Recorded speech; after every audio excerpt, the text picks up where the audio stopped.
Good afternoon, friends. I am here at Tarpey's Pond again, which I will show you at the end. But I am here with some thoughts as usual.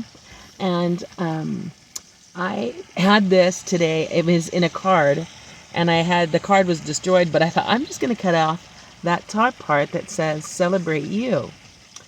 And I thought, oh, I'm just going to hand it to somebody randomly. Like, wouldn't that be a funny celebration? Just a random, here, I celebrate you. You're amazing. Or I celebrate you. I love your smile. Or I celebrate you. I can tell you're kind to your animals. Or I celebrate you. You're an awesome mom. Or I celebrate you. You do great customer service. And I have a friend and I that we always talk, and he's like, man, you're always celebrating.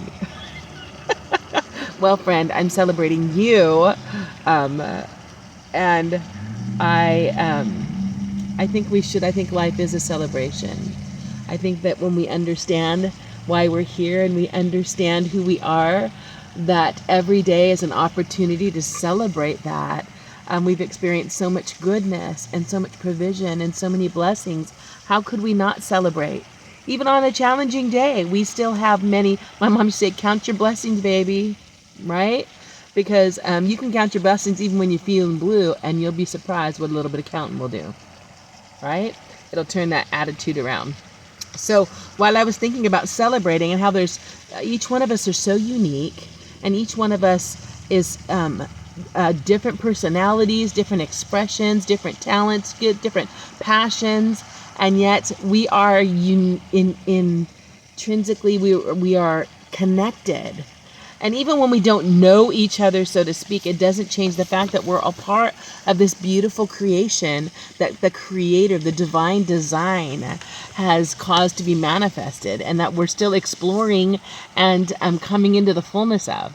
And so with that thought in mind and working together, and also just thinking about the blessing of my parts and people that are connected to me, and even just a dear friend who I'm celebrating, but I'm kind of missing, because I'm like, oh my goodness, it'd be like a part moving, like your brother moving away to college, right?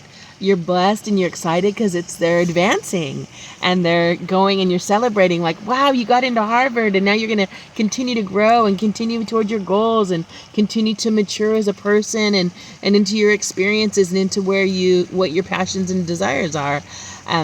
And yet at the same time, when they leave home, right, you're like, I don't like looking at the empty room, but I miss hanging out with my brother, watching, the sunrise, or whatever the case may be. So it's a happy sad, I guess is what you would call it.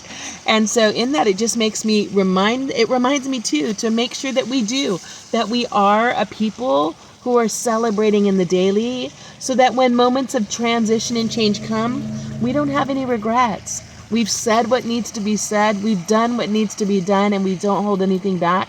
We live fully and we live freely. And that's one of the things I have to say in this moment, that I feel that even though I know I will feel the difference of their presence, not such a daily part of my journey, I have no regrets. And I didn't hold back anything. So I think that it helps. And not only that, you enjoy it to its fullest when it's present with you. So anyway, I said all that just because I had a little excerpt, and it says, we all work together. And when I read it, I thought, man, this totally ties in with kind of where my heart is right now. It says, we've been put together by God's glorious design, fashioned in His awesome wisdom. Today, let us consider how connected we are. So many lives, so many diverse gifts given to individuals, and all interconnected to shine, bless, and be blessed. Like the human body and all of its different parts, even so we are many, yet still one. In the physical realm, all the body parts must relate to the head if everything is going to be working in proper order. The various parts of the physical body work together. They're not jealous or competitive. The hands help the feet put their shoes on. The feet take the body wherever it needs to go. The mouth does the talking for the rest of the body. They don't all have the same function, but they all work together for one combined purpose. And every part is essential. Those who understand the spirit of one in God should operate in the same way. Community, collaboration, communication, and appreciation. When we attempt to function in any other way than the way that God has created and assigned us to function, we end up with undue stress and pressure in our lives. But when we live out our lives following the passion that He put in our hearts, using the gifts that He's given us to bless the world around us, we will find our joy has multiplied, for it fills the heart of the one who is blessed and the one who is blessing. As we flow in the Spirit, we'll continue to discover what our unique, customized destiny is. Then we can give our energy to the experiencing of it, and we can enjoy the adventure in the journey with a sweet satisfaction and the freedom that comes with the fulfilling of purpose, the purpose you were born for. So anyway, when I read that, I was like, yeah, woo woo. So I hope it blessed you too. Have a great and glorious, love-filled and victorious evening, my friends.